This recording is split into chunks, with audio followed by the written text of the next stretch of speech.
कैसे चल रही है आपकी सरकार? ढंग से वो अपनी सरकार चलाने की कोशिश कर रहे हैं, हालांकि इस सरकार में मुश्किलातें बहुत हैं। जो कश्मीर की ऑपोजिशन है वो लगातार उमर साहब पे यही सवाल उठाते हैं कि ये तो कहीं ना कहीं मिले हुए हैं केंद्र के साथ। जो लोग सवाल उठाते हैं उनके हाथ में कुछ नहीं है जी। इस समय भी नेशनल कॉन्फ्रेंस की मेजोरिटी में सरकार है, उस मेजोरिटी सरकार में और आज की मेजोरिटी सरकार में कितना अंतर है? आज तो जमीन आसमान का फर्क है।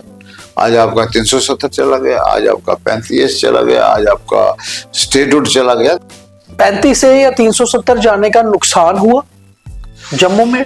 जब 370 और 35 एब्रोगेट होने पर जिन्होंने लड्डू बांटे वही आज कह रहे हैं कि हमारी नौकरी खतरे में है, हमारी जमीन खतरे में है। आप अगर जमीनें भी आपकी खतरे में, नौकरी भी खतरे में, तो हमारे लोग जिएंगे कैसे? जम्मू के साथ हमेशा ज्यादती होती रही है कश्मीर की तरफ से, उस चीज को आप कितना मानते हैं? हमने 8 मिनिस्टर जम्मू डिस्ट्रिक्ट से बनाए। आप अंदाजा लगा सकते हैं डिस्क्रिमिनेशन है या क्या है, इसका जवाब आप दो। ऐसे तो फिर आज भी 3 मंत्री यहाँ के हैं, इसीलिए देखो आज भी, मगर वो मंत्री, ये एक माइंडसेट बनाया वो है। मंत्रियों का हेडक्वार्टर तो श्रीनगर में रहता है ना, कि वहां से पूछे बिना फैसले नहीं होते। ऐसी कोई बात नहीं है, फैसले कैबिनेट में होते हैं। मड में हमने एक जलसा किया तो वहां लोगों ने मेमोरेंडम पढ़ा, हमको ये चाहिए ये चाहिए। तो जब उसने तकरीर की उमर साहब ने, आज चीफ मिनिस्टर, उसने कहा यार जब मैंने पैसे मांगने होते हैं मैं इससे मांगता हूँ, आप मुझसे क्यों मांग रहे हो? मैंने आपको प्लानिंग डिपार्टमेंट ही मड को दे दिया। ऐसा रहता है सोचते साहब कभी कि जम्मू के काम कुछ करना हो तो पूछना फारूक पड़ता है। अब्दुल्ला साहब और उमर अब्दुल्ला साहब की एक बड़ी खासियत जी, ये अपने मिनिस्टरों को फ्री हैंड दे देते हैं। अच्छा, एमबीबीएस सीटों को आप कैसे देखते हैं जो माता वैष्णो देवी श्राइन बोर्ड के जो मेडिकल कॉलेज की हुई? कल मिसाल के तौर पे कश्मीर में सिलेक्शन होती है, ठीक, उस सिलेक्शन में नॉन मुस्लिम ज्यादा आ जाते हैं, तो उसमें बच्चों को तो कोई कसूर नहीं। वो तो चुन के आए पढ़ाई के बेस। एजेंसियां तो आपने बनाई ना। बिल्कुल। इस डॉक्टर साहब आप खुद भी एक हिंदू धर्म से आते हैं, आप जम्मू से हैं, हिंदू भी हैं, आपको लगता है कि हिंदू थोड़ा सा जागा है, अपने राइट की बात करता है, इसलिए कहा जाता है कि उनको सिर्फ ये समझाते हैं हिंदू खतरे में है या देश खतरे में, मतलब हाइपर कर देते हैं।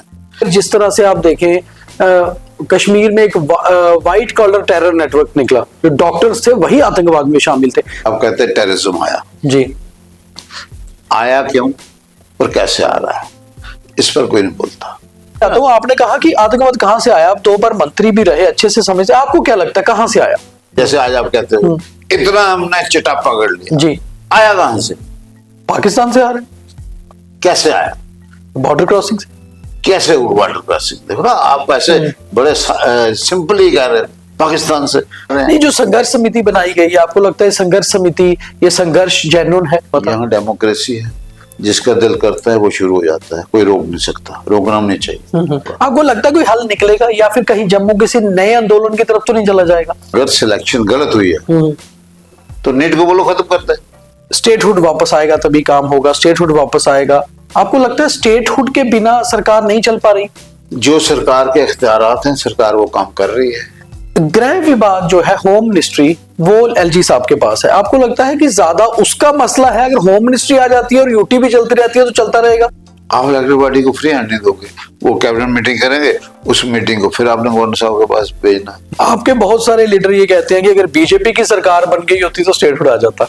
ऐसा आपकी पार्टी का मानना है? ये सरकार जम्मू कश्मीर में कभी नहीं बन सकती। जी, ठीक है, नेशनल कॉन्फ्रेंस के साथ मिलकर बन सकती है सोचा कभी? नेशनल कॉन्फ्रेंस, उमर साहब ने वाज दफा कहा कि कभी नेशनल कॉन्फ्रेंस जो है वो उसके साथ नहीं जा सकती, बीजेपी के साथ। वजह क्या कारण है?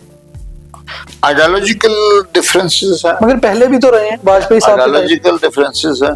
उस वक्त तो यूनियन गवर्नमेंट की बात थी, ये तो स्टेट गवर्नमेंट की। स्टेट में तो स्टेट में आप कहते हैं कभी नहीं ऐसा होगा? स्टेट में मुझे नहीं लगता कभी हो सकता है। मैं आपके माध्यम से जी मोहतरम होम मिनिस्टर साहब से ये सवाल पूछता हूँ कि मेहरबानी करके वो एप्रोप्रिएट की अंग्रेजी बता देना, हिंदी में ना क्या है उसका, कि उससे क्या निकले, एप्रोप्रिएट कब समझते हैं? नेशनल कॉन्फ्रेंस में आप शेख साहब से लेकर उमर साहब तक आपने काम किया, तीनों पीढ़ियों के साथ।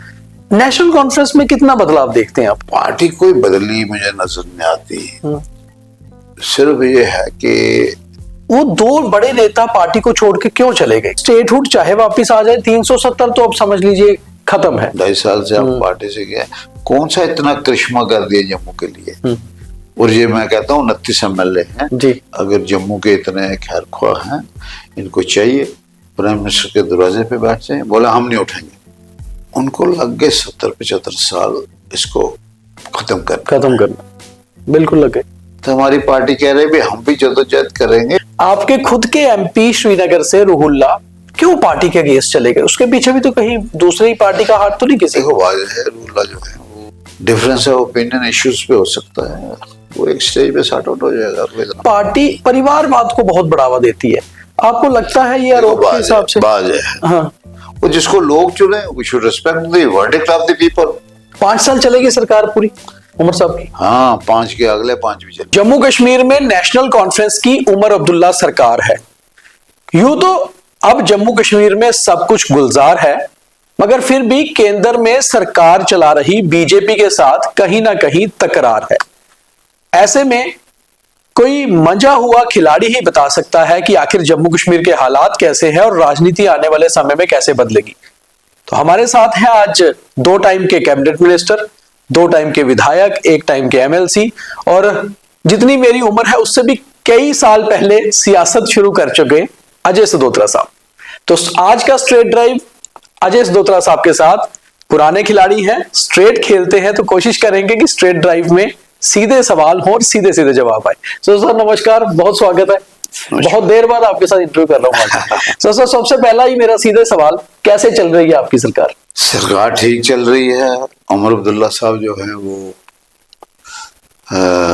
अनुभवी चीफ मिनिस्टर हैं, पहले 6 साल चीफ मिनिस्टर रहे हैं और कोलिशन के साथ रहे हैं। आपको पता है कोलिशन के साथ चीफ मिनिस्टर रहना बड़ी मुश्किलातें उसमें भी आती हैं। तो इस करके मैं समझता हूँ कि लकीली हमारे जो चीफ मिनिस्टर साहब हैं उमर अब्दुल्ला साहब वो अनुभवी हैं, उस ढंग से वो अपनी सरकार चलाने की कोशिश कर रहे हैं। हालांकि इस सरकार में मुश्किलातें बहुत हैं, मसलन अब स्टेटहुड नहीं है जी, तो स्टेटहुड की वजह से बड़ी मुश्किलातें हैं। हर बात जो है LG के उसमें नोटिस में लानी पड़ती है, तो उससे थोड़ा सा मुश्किलातें तो आ रही हैं। और फिर भी उमर अब्दुल्ला साहब जिस ढंग से कोशिश कर रहे हैं चलाने की, और उमर अब्दुल्ला साहब कोशिश कर रहे हैं कि वर्किंग रिलेशन जो है जी गवर्नमेंट ऑफ इंडिया के साथ रहने चाहिए। क्योंकि हमारी जब भी सरकार रही यहाँ शेर कश्मीर शेख उमर अब्दुल्ला जब 75 में बने तो उस वक्त भी उन्होंने आवाज दफा अपनी तकरीरों में कहा कि भाई हमको वर्किंग रिलेशन रखने बड़े जरूरी हैं, क्योंकि हम चाहते हैं कि रियासत की बेहतरी हो, रियासत की तरक्की हो, रियासत में लोग जो हैं मुश्किलात से बाहर निकले, लोगों को रोजगार मिले, लोगों की सेहत ठीक रहे, पढ़ाई ठीक रहे, सड़कें बने, पानी मिले, बिजली मिले, नहरों का पानी मिले। इसका मतलब लोगों के जो मसले मसाइल हैं उनको हल करवाने में गवर्नमेंट ऑफ इंडिया का भी हमें तावन लेना पड़ता है, और उमर अब्दुल्ला साहब उसी तरीके से सरकार चला रहे हैं। सो साहब, एक ऐसी ऑपोजिशन है जम्मू की जो जिनकी सरकार केंद्र में है, जिनके साथ आप रिश्तों की बात कर रहे हैं। दूसरी एक ऐसी ऑपोजिशन कश्मीर में भी है जो ना ही बीजेपी के साथ है ना ही आपके साथ, जो कश्मीर की ऑपोजिशन है। वो लगातार उमर साहब पे यही सवाल उठाते हैं कि ये तो कहीं ना कहीं मिले हुए हैं केंद्र के साथ। बात यह है कि कश्मीर में हमेशा जो लोग सवाल उठाते हैं उनके हाथ में कुछ नहीं है जी, उनके पांव कहीं नहीं है। अब वो इलेक्शन में कहीं कामयाब उस किस्म का हो नहीं सकते जी। अब वो सिर्फ यही है कि यही बातें करके लोगों को बरगलाने की कोशिश करते हैं, लोगों को इंस्टिगेट करने की कोशिश करते हैं।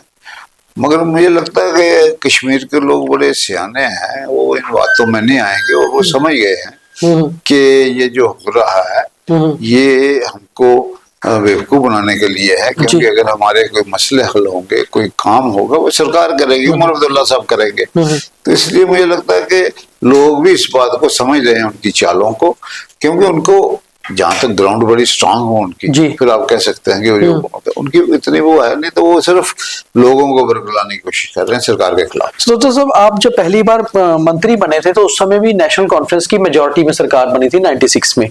इस समय भी नेशनल कॉन्फ्रेंस की मेजोरिटी में सरकार है। उस मेजोरिटी सरकार में और आज की मेजोरिटी सरकार में कितना अंतर है? आज सरकार में हमने कांग्रेस की भी मदद ली है, मगर है आप मेजॉरिटी में, इंडिपेंडेंस की भी ली है, इंडिपेंडेंस की भी ली है जी। मगर मैं आपको एक बात कहूँ जी कि ये जो सरकार है ये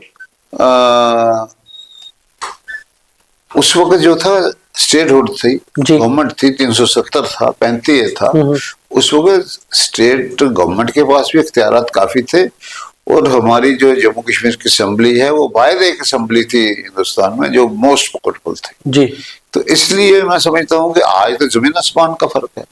आज आपका 370 चला गया, आज आपका 35 चला गया, आज आपका स्टेटहुड चला गया। तो इसलिए बड़ा बड़ा फर्क है। और जिन हालात में ये हमारे मंत्री हजरात काम कर रहे हैं, मैं जी। इनको दाद देता हूँ कि इतनी मुश्किलात के बावजूद भी काम कर रहे हैं। सुरज साहब, आप एक जम्मू के पुराने नेता हैं, चाहे आप नेशनल कॉन्फ्रेंस के साथ रहे, मगर जम्मू की लोगों की नब्ज को अच्छे से समझते हैं। आपको लगता है कि 35 से या 370 जाने का नुकसान हुआ जम्मू में? कश्मीर वाले तो मैं नहीं कहता, जो जी। लोग लड्डू बांटते थे वही कह रहे हैं। हम्म। जब 370 और 35 एब्रोगेट होने पर जिन्होंने लड्डू बांटे वही आज कह रहे हैं कि हमारी नौकरी खतरे में है, हमारी जमीन खतरे में है। आप अगर जमीनें भी आपकी खतरे में, नौकरी भी खतरे में, तो हमारे लोग जिएंगे कैसे? और आज आप देखेंगे कि जब बाहर से कोई आता है जमीन खरीदने, तो वो लोगों को लालच देके 100 की जमीन 125 में ले लेगा। लोग पैसे के लालच में आ जाएंगे। मगर ये जो पैसा है ना, ये ज्यादा टिकता नहीं, इसकी स्पीड बड़ी तेज होती है। अच्छा, सवाल उठते ये भी रहे हैं शुरू से ही, आपने भी देखा है, आप कि आपकी पार्टी पे भी उठे, कश्मीर के हुक्मरानों पे उठे कि जम्मू के साथ हमेशा ज्यादती होती रही है कश्मीर की तरफ से। उस चीज को आप कितना मानते हैं? देखो, मैं आपको एक बात बताऊं। आपने 96 की बात कही जी। 96 में हम जम्मू डिस्ट्रिक्ट इटसेल्फ जी। 13 सीटें थी उस वक्त, सांबा भी जम्मू के साथ बिल्कुल। था। तो हमने 4 सीटें यहाँ जीती, ठीक। असेंबली की। जी। हमने 8 मिनिस्टर जम्मू डिस्ट्रिक्ट से बनाए। आप अंदाजा लगा सकते हैं डिस्क्रिमिनेशन है ये या क्या है, इसका जवाब आप दो। नहीं, मगर बात तो ये थी, मंत्री चाहे बनाए, देखिए आज भी 3 बात मिनिस्टर सुनो, जम्मू से हैं। मेरी बात जी। सुनो। जब आपके पास दरवाजे खुले हैं लोगों के काम करने के लिए, फिर डिस्क्रिमिनेशन किस बात की? डिस्क्रिमिनेशन तब होती है कि चलो जी जम्मू का मिनिस्टर ने बनाया, जम्मू का कम मिनिस्टर बनाया। मैं कहता हूँ 4 हम जीते, मड से, नगरोटा से, विजयपुर से, अखनूर से, विजयपुर से, और 8 मिनिस्टर बन गए। यानी 4 तो हम जो 4 एक्स्ट्रा बने, 4 एक्स्ट्रा MLC। एक चेयरमैन बने लेजिस्लेटिव काउंसिल के, उसमें बोधराय वाली साहब बने, हरवंश सिंह बने, रामपाल बने, मतलब 4 जो थे वो, मतलब 8 दरवाजे खुल गए। अब मुझे बताओ, इसको आप डिस्क्रिमिनेशन कहते हो? वो कहते हैं अच्छा जी 4 में से हम 1 लेंगे, फिर इतना नहीं, वैसे तो फिर आज भी 3 मंत्री यहाँ के हैं, इसीलिए देखो आज भी, मगर वो मंत्री, ये एक माइंडसेट बनाया वो है। मंत्रियों का हेडक्वार्टर तो श्रीनगर में रहता है ना, कि वहां से पूछे बिना फैसले नहीं होते। ऐसी कोई बात नहीं है, फैसले कैबिनेट में होते हैं। और मैंने भी काम किया है, 2 बार मंत्री रहे हैं, फारूक साहब से प्रेशर रहता है जम्मू के मंत्रियों पे। फारूक अब्दुल्ला साहब के साथ मिनिस्टर था, उमर अब्दुल्ला साहब। प्रेशर रहता है सोचो साहब कभी कि जम्मू के काम कुछ करना हो तो पूछना फारूक पड़ता अब्दुल्ला साहब और उमर अब्दुल्ला साहब की एक बड़ी खासियत जी, ये अपने मिनिस्टरों को फ्री हैंड दे देते हैं, नो इंटरफेरेंस। अब मैं प्लानिंग मिनिस्टर हूँ, मिसाल के हाँ, बहुत इंपॉर्टेंट मिनिस्ट्री होती है, और वो मिनिस्ट्री हमेशा चीफ मिनिस्टर साहब रखते थे। बिल्कुल। तो जो मुझे दी उस वक्त वो उमर अब्दुल्ला साहब के पास थी। मुझे याद है कि मड में हमने एक जलसा किया, तो वहाँ लोगों ने मेमोरेंडम पढ़ा, हमको ये चाहिए, ये चाहिए।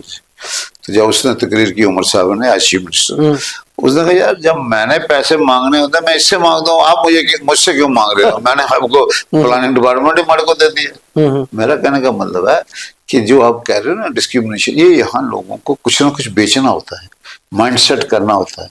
अब मुझे बताइए, जब शेख अब्दुल्ला साहब ने डिसेंट्रलाइजेशन ऑफ पावर की, उन्होंने डिस्ट्रिक्ट डेवलपमेंट बोर्ड्स बनाए, सिर्फ कश्मीर में बनाए, जम्मू में नहीं बनाए? बनाए ना। अगर जम्मू में भी बोर्ड बनाया, कश्मीर में भी बनाया, हर जिले में बनाया।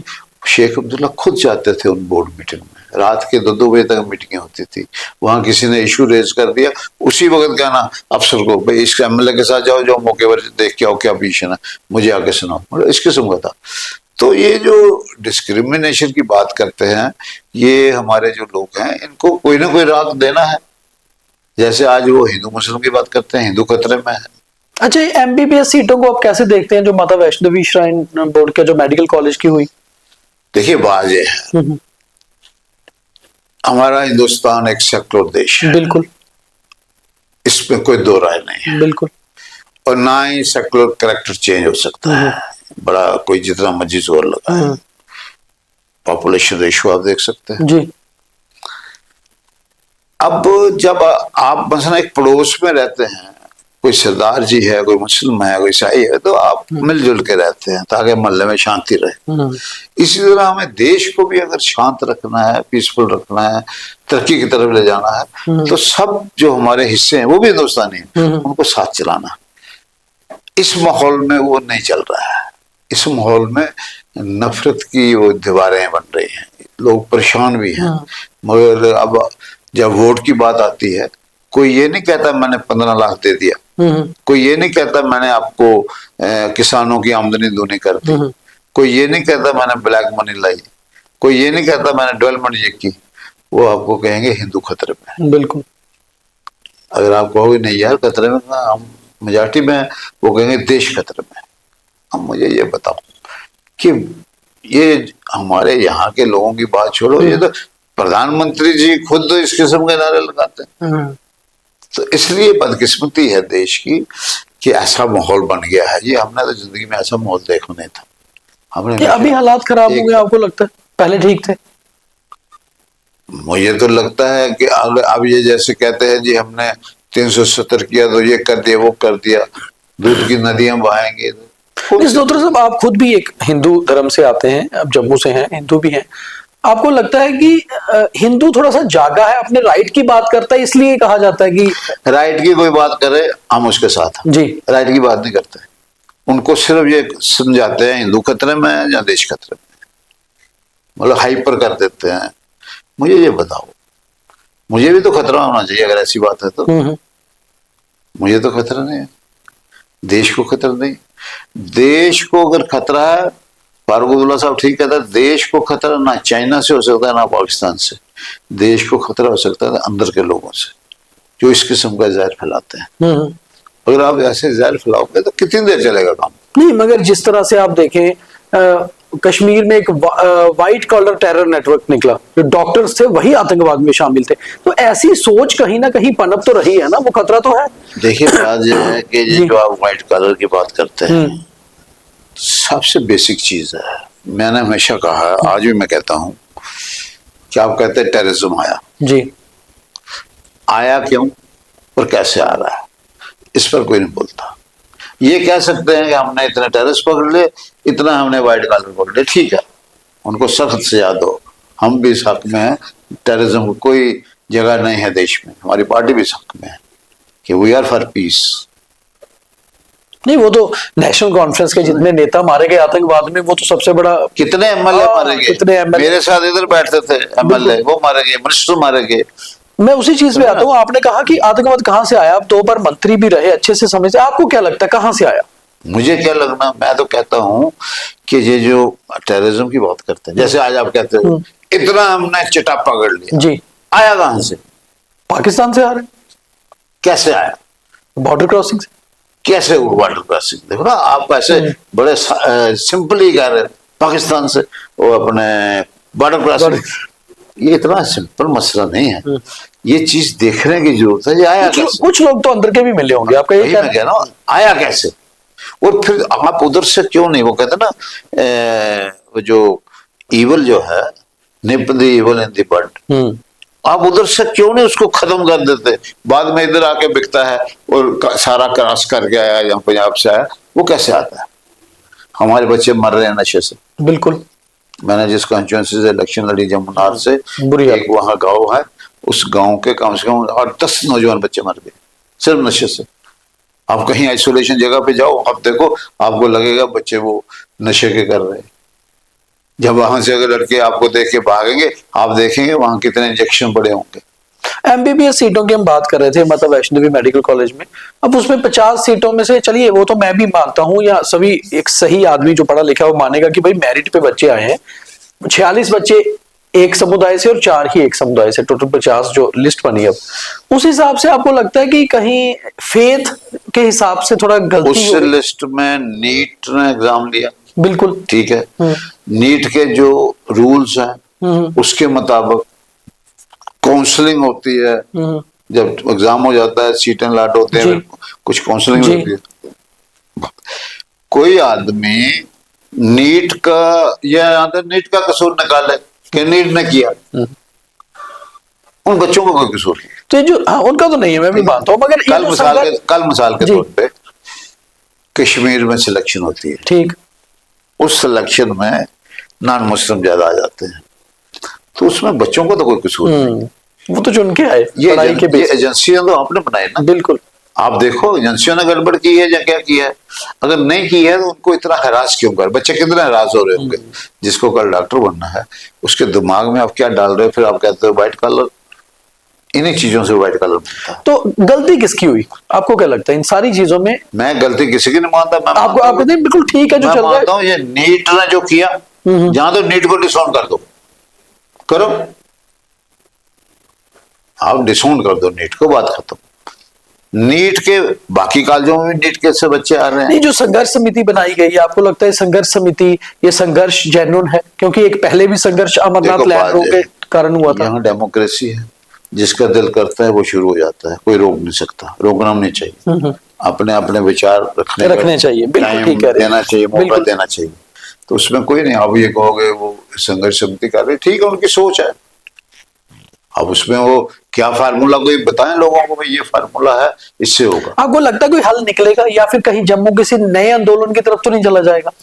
हम कोई ऐसी बात नहीं कहते, हम ये कहते हैं कि अगर सिलेक्शन गलत हुई है तो नीट को बोलो खत्म कर दे, अगर सिलेक्शन ठीक हुई है तो फिर क्यों उन बच्चों को भी। उमर साहब तो कह रहे हैं फेयर हुई है, और अगर ये बच्चों के उमर साहब ने क्या कहना है, आप भी कहोगे फेयर हुई है।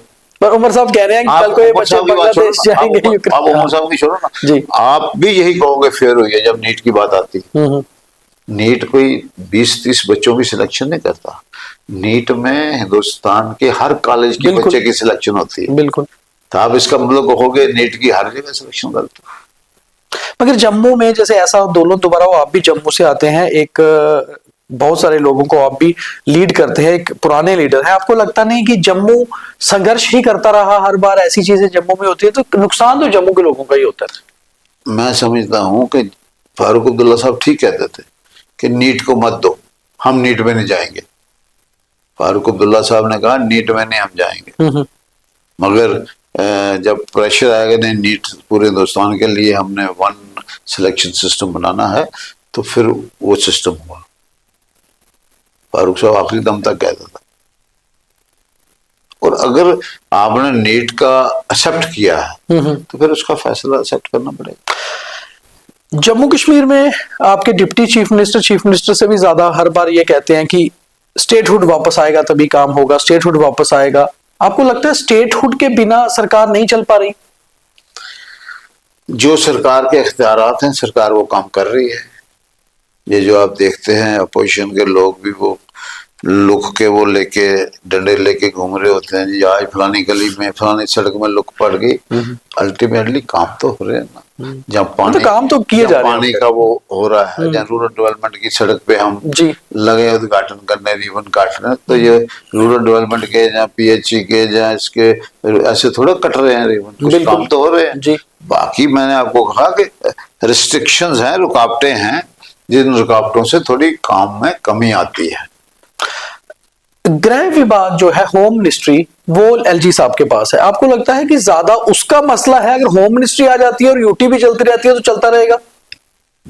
होम मिनिस्ट्री की बात नहीं, सवाल यह है कि कैबिनेट जम्मू कश्मीर में कोई भी यूटी हो गया, यहाँ वो है असेंबली है जी, इलेक्टेड बॉडी है, इलेक्टेड बॉडी को फ्री हैंड होना चाहिए। आप इलेक्टेड बॉडी को फ्री हैंड नहीं दोगे, वो कैबिनेट मीटिंग करेंगे, उस मीटिंग को फिर आपने गवर्नर साहब के पास भेजना। बिल्कुल, ये फैसला अभी रिसेंटली भी ऐसा हुआ, उमर साहब ने अपनी फाइलें भेजी, ये फैसला जी। अब इससे जो है वो कितनी रुकावटें आती हैं या कितना करता है। अब मैं मिनिस्टर रहा हूँ, हम कैबिनेट में फैसला करते थे, एजेंडा आया, ये एजेंडे में डिस्कशन होती थी जी, तो ये करना है, ये नहीं करना, नहीं करना, जो भी है, जब कर लिया फैसला हो गया, फाइनल हो गया, ऑर्डर निकले, फाइनल हो गया। हाँ, ऑर्डर निकला। अब तो वो बात नहीं है। अब अगर आप लोगों के हक की कोई बात करते हो, पावर करते हो, आपको LG साहब के पास भेजना से लेना पड़ता है। तो इसका मतलब है कि आप ये कह रहे हैं कि कैबिनेट जो है काम कर रही है बहुत आधे मन से, प्रॉपरली वो अपने डिसीजन नहीं ले पाए। कैबिनेट आधे मन से नहीं कर रही, जी, ये जो सिस्टम है ये रुकावटें डाल रहा है। क्यों आप कैसे देखते हैं कि आ जाएगा स्टेटहुड जल्दी? आपको क्या लगता है as a National Conference leader, या आपकी पार्टी को क्या लगता है? अगर बीजेपी चाहती है कि लोगों के हित की बात जी। करनी, लोगों को सिर्फ हिंदू मुस्लिम या देश खतरे में नहीं कहना, बल्कि ये कहना कि हम आपकी बेहतरी चाहते हैं, जी, तो जम्मू के आपके पास आज 29 MLA है, ये 29 के 29 जाए प्राइम मिनिस्टर के दरवाजे पे बैठ जाए, भाई हमने 29 लोगों ने हमको वोट दिया है, हमारे वोट की इज्जत रखो। लोग समझ रहे हैं कि हमने बिट्रे किया है, नए 29 लोग जो है काम कर रहे हैं, तो जाएं कहें भाई हम स्टेटहुड दे दो। आपके बहुत सारे लीडर ये कहते हैं कि अगर बीजेपी की सरकार बन गई होती तो स्टेटहुड आ जाता, ऐसा ऐसा आपकी पार्टी का मानना बीजेपी है? की सरकार जम्मू कश्मीर में कभी नहीं बन सकती। जी, ठीक है, नेशनल कॉन्फ्रेंस के साथ मिलकर बन सकती है सोच साहब कभी? नेशनल का उमर साहब ने वाज दफा कहा कि कभी नेशनल कॉन्फ्रेंस जो है वो उसके साथ नहीं जा सकती, बीजेपी के साथ। ये तो वजह क्या कारण है? आइडियोलॉजिकल डिफरेंसेस है, मगर पहले भी तो रहे हैं वाजपेयी साहब के टाइम। आइडियोलॉजिकल डिफरेंसेस है। उसमें तो यूनियन गवर्नमेंट की बात थी, ये तो स्टेट गवर्नमेंट की। स्टेट में तो स्टेट में आप कहते हैं कभी नहीं ऐसा होगा? स्टेट में मुझे नहीं लगता कभी हो सकता है, क्योंकि यहाँ लोगों के जो जज्बात हैं, एहसासात हैं, उनको भी देखना पड़ता है। पॉलिटिकल गवर्नमेंट में बड़ा कुछ देखना पड़ता है, लोगों ने वोट दिया है उसको देखना पड़ता है। अब आप लोगों के वोट की कदर नहीं करते। आपने सुप्रीम कोर्ट में भी कहा कि हम इसके पहले करेंगे पहले डिलिमिटेशन करेंगे, फिर करेंगे चुनाव करेंगे और फिर करेंगे। आज वो भी 1.25 साल हो गया। आपने पार्लियामेंट में कहा एप्रोप्रिएट टाइम। मैं आपके माध्यम से मोहतरम होम मिनिस्टर साहब से ये सवाल पूछता हूँ कि मेहरबानी करके वो एप्रोप्रिएट की अंग्रेजी बता देना, हिंदी मैना क्या है उसका, कि उससे क्या निकले, एप्रोप्रिएट कब समझते हैं। मतलब मैं भी उठूं सुबह तो मैं कहूँ यार हाँ एप्रोप्रिएट है, क्योंकि होम मिनिस्टर साहब ने कहा था ये एप्रोप्रिएट होता है। नहीं, उन्होंने हालात की वो दिया, पर हालात आपको लगता है ठीक है? जैसे देखिए वो खुद कहते हैं ठीक है, वो खुद कहते हैं ठीक है। नहीं, आप कैसे देखते हैं? हमारी सुनिए, वो खुद कहते हैं ठीक है। मेरे देखने से कुछ नहीं होगा, जो होम मिनिस्टर साहब कहेंगे वो माना जाएगा। होम मिनिस्टर साहब खुद कहते हैं हालात ठीक है। अगर हालात ठीक है, आपने डिलिमिटेशन कर दिया, आपने इलेक्शन कर दिया, तो आप लोग करो, दे दो, स्टेटहुड भी दे दो। तो नेशनल कॉन्फ्रेंस में आप शेख साहब से लेकर उमर साहब तक आपने काम किया, तीनों पीढ़ियों के साथ। नेशनल कॉन्फ्रेंस में कितना बदलाव देखते हैं आप? 76 में आप शायद नेशनल कॉन्फ्रेंस में आए थे, तब से लेकर अब तक कितनी बदली पार्टी? पार्टी कोई बदली मुझे नजर नहीं आती। सिर्फ ये है कि थोड़ा सा ये हो जाता है कि वो कोई इतनी बड़ी बात नहीं है जो को मैं कहना चाहता हूँ जी, इतनी बड़ी बात नहीं है। मगर ये कि पार्टी को जो है ना, पार्टी का दायरा बढ़ता जाता है।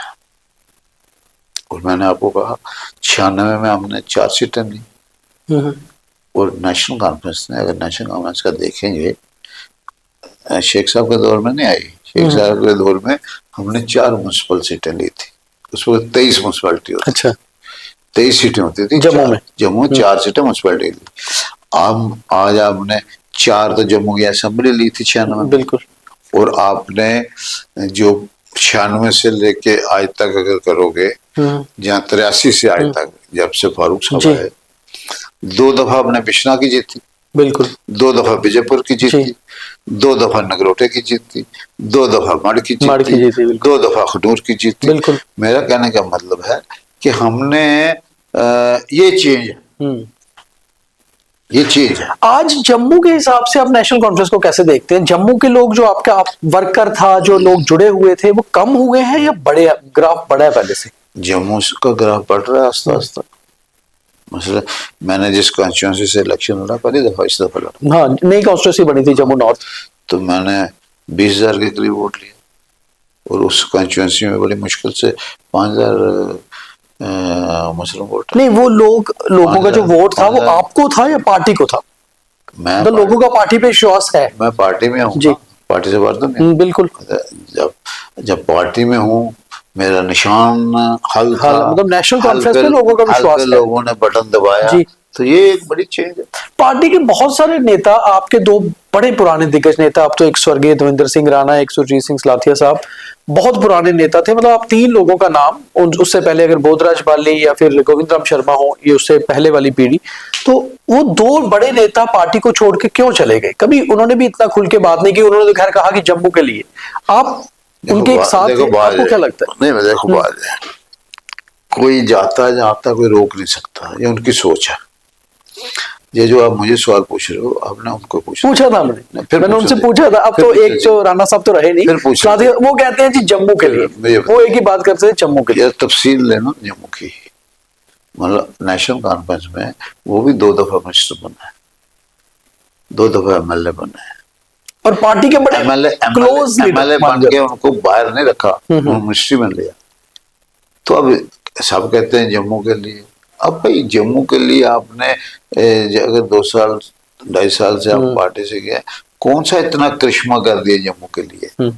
और ये मैं कहता हूँ 29 एमएलए हैं जी। अगर जम्मू के इतने खैर ख्वाह हैं, इनको चाहिए प्राइम मिनिस्टर के दरवाजे पे बैठ जाए, बोला हम नहीं उठेंगे, हम आपकी पार्टी के लोग हैं, हम नहीं उठेंगे, हमको स्टेटहुड दे दो। जम्मू के लोग भी कहेंगे बाकी कोई बात नहीं। कोई बात। आपकी जमीनें सुरक्षित नहीं,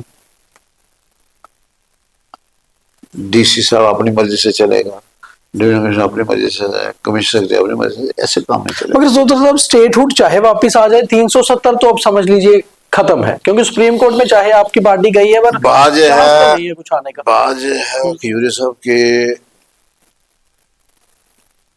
ये जो बीजेपी है या जनसंघ थी, उनको लग गए 70-75 साल इसको खत्म करना, बिल्कुल लगे। तो हमारी पार्टी कह रही है हम भी जद्दोजहद करेंगे, हम भी इसको रिस्टोर करने की कोशिश करेंगे। अगले चाहे 60-70 साल लग जाए, नहीं 60-70 जरूरी नहीं, 60-70 मैं एग्जाम्पल दे रहा हूँ, जल्दी भी हो सकता है, मगर रिस्टोर करवाएंगे आप। हमारा एजेंडा है, हमारे उसमें मैनिफेस्टो में। बाकी चीजें जो मैनिफेस्टो में रखी थी, उनको भी लोग इंतजार कर रहे हैं कि फ्री बिजली हो, राशन 10 किलो हो। 5 साल पड़े हैं, आप 5 साल में कहोगे कि आप करो। मिसाल के तो 1.5 साल भी नहीं, मिसाल के तौर पर बीजेपी ने कहा था स्टेटहुड देंगे, तो उनके हाथ में दे उधर से, वो आप पूछते नहीं उनको ये नहीं पूछते, उनको ये नहीं पूछते 10 साल जो आपने 10 साल गवर्नमेंट की, यहाँ डबल इंजन सरकार हुआ, किस किस्म की डेवलपमेंट हुई, कितनी नौकरियां मिली, कितने स्कैम हुए रिक्रूटमेंट बोर्ड में, ये सवाल नहीं पूछते। नहीं बिल्कुल पूछते, हम तो कहाँ गया 15 लाख रुपया, कहाँ गई डबल इंजन, वो अपने डबल इनकम किसान की, वो बेचारा परेशान है, कहाँ गए आपके वो जो हैं नौकरियां 2 करोड़ देनी थी, वो नहीं आप पूछते। तो आपके आप 1.25 साल का कहते हो यार, आपने तली में सरे आगे होनी चाहिए। नहीं हम इंतजार करेंगे 5 साल में पूरा आप करिए। आपके खुद के एमपी श्रीनगर से रूहुल्ला क्यों पार्टी के अगेंस्ट चले गए? उसके पीछे भी तो कहीं दूसरी पार्टी का हाथ तो नहीं किसी? देखो वाज़ेह है, रूहुल्ला जो है वो नेशनल कॉन्फ्रेंस के लीडर हैं, एमपी भी हैं चुने हुए। डिफरेंस ऑफ ओपिनियन इश्यूज पे हो सकता है, वो एक स्टेज पे सॉर्ट आउट हो जाएगा, कोई इतना बड़ा मसला। मतलब ऐसा तो नहीं है कि कहीं पार्टी में कोई दरार आने का, इतना बड़ा मसला नहीं, वो किसी टाइम भी सॉर्ट आउट हो सकता है। पार्टी में कहीं कोई दरार आने वाला मसला तो नहीं देखते आप? नेशनल कॉन्फ्रेंस बहुत बड़ी पार्टी है, और जो भी इस पार्टी में होता है, यहाँ डेमोक्रेसी है, डिफरेंस ऑफ ओपिनियन कभी भी हो सकता है, किसी का ज्यादा हो जाएगा, किसी कम हो जाएगा, ये चलता रहता है, कोई बड़ी बात नहीं है। तो सब एक और बड़े आरोप नॉर्मली लगाए जाते हैं अपोजिशन द्वारा, या सवाल उठाए जाते हैं कि कश्मीर में आप अगर देखिए तो नेशनल कॉन्फ्रेंस एक ऐसी पार्टी है, पहले शेख अब्दुल्ला साहब, फारूक अब्दुल्ला साहब, उमर अब्दुल्ला साहब, शायद अब उमर अब्दुल्ला जी के बेटे भी जो हैं वो भी आ जाए, वहीं दूसरी ओर आपके तकरीबन जितने विधायक आए हैं, चाहे वो अली मोहम्मद सागर के बेटे भी आ गए हों, चाहे आप देखें कि अकबर लोन साहब के बेटे भी आ गए हों, मियां अल्ताफ साहब के बेटे भी, तो एक पार्टी परिवारवाद को बहुत बढ़ावा देती है। आपको लगता है ये आरोप के हिसाब से? हाँ, जितने आपने नाम लिए सब लोगों ने चुना, बिल्कुल चुना तो लोगों ने, पर मैंडेट तो पार्टी देती है, लोगों ने चुना जी। अगर ये जो प्रोपेगेंडा करते हैं परिवारवाद का, तो इसका मतलब इनका प्रोपेगेंडा काम नहीं करता है, इसलिए वो चुन के आ रहे हैं, वो जिसको लोग चुने, we should respect the verdict of the people. इसको हम उधर कहाँ ले जाएंगे कि ये परिवारवाद हो गया।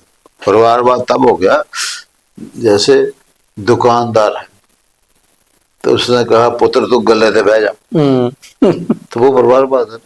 ये गले पे बैठने वाली बात नहीं है, लोगों से वोट लेने हैं। बिल्कुल। और आपको पता है वोट ऐसे नहीं मिलते। तो आपका कहना है कि लोग आपकी पार्टी के नेताओं के आगे मतलब उनके परिवारों को पसंद करते हैं तो टिकट मिल रही है, लोग इंडिविजुअल को पसंद करते हैं, इसलिए लोग लीडरशिप इसलिए मैंडेट मिलता है। लोग लीडरशिप को पसंद करते हैं। खुशकिस्मती है कि नेशनल कॉन्फ्रेंस की बहुत बड़ी कदावर लीडरशिप है, किसी पार्टी के पास नहीं है। नेशनल कॉन्फ्रेंस में फारूक अब्दुल्ला साहब लीडर है, बहुत ऊंचा कद है उनका, देश में भी उनका कद है। उमर अब्दुल्ला साहब लीडर, बहुत ऊंचा कद है। यूनियन एक्सटर्नल अफेयर मिनिस्टर है।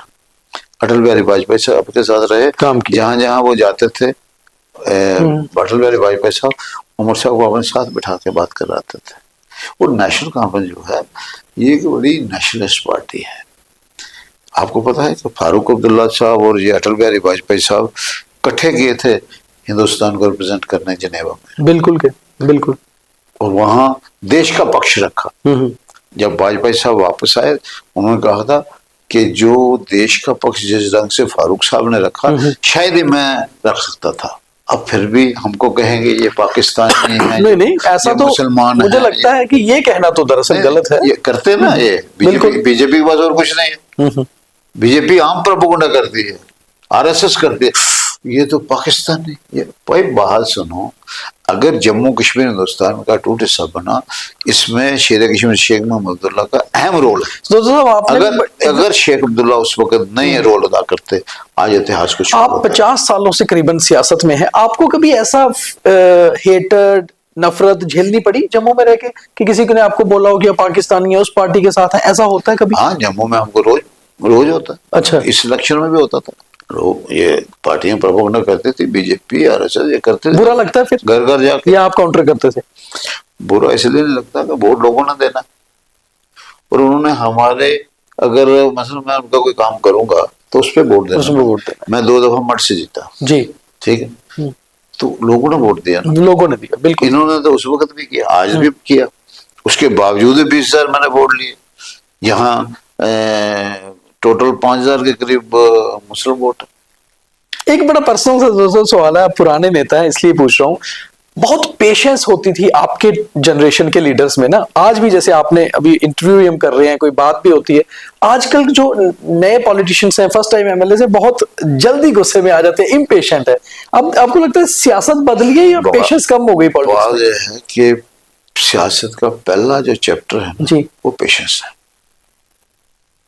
मेहनत करो, मेहनत तो हर शोबे में करनी पड़ेगी, बिल्कुल करनी पड़ेगी। मेहनत करो और आपको लाजमन कामयाबी भी मिलेगी। अगर आप कहोगे हम मेहनत नहीं करेंगे, अब बड़ी बदकिस्मती हो गई। जब मैंने 80 में म्युनिसिपल इलेक्शन में लड़ा, अच्छा, तो हम लोगों के घरों में जाके वोट बनाते थे। आज तो सरकार ने थोड़ी सहूलियत कर दी, वो बीएलओ जाके बन जाता है, बीएलओ बनाता है, खुद जाते थे, खुद काटते थे, भाई ये गलत है, मर गया। आज तो कोई जाता आता नहीं, आज कोई इतना कनेक्शन नहीं रहा। तो इस करके जो मान लो लोगों में काम करने का जज्बा कम होता जा रहा है। सिर्फ इसमें नहीं, पॉलिटिक्स में सभी जगह, हर स्फीयर में पेशेंस कम हो गई।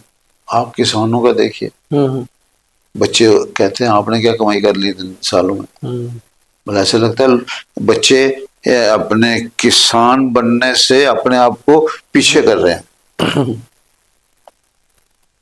हमारे तो सब पार्टी में डिसीजन मेकिंग किसकी चलती है? फारूक साहब की चलती है आज भी या उमर साहब की ज्यादा? आपने तो दोनों के साथ काम किया और नजदीकी भी है दोनों से। हमारी डेमोक्रेटिक पार्टी है, डेमोक्रेसी में कलेक्टिव डिसीजन होता है, कभी अकेला डिसीजन नॉर्मली होता नहीं। तो जब कलेक्टिव होता है, सब लोग बैठ के बात करेंगे, हो सकता है आप बात कुछ कहें, मैं कुछ कहें, ऊपर से लीडरशिप को कोई और आपको लॉजिक दे दे, आप उस लॉजिक के साथ कन्विंस हो जाए। इस पार्टी में वो नहीं है कि आपको ऊपर से ठूंसा जाएगा, नहीं।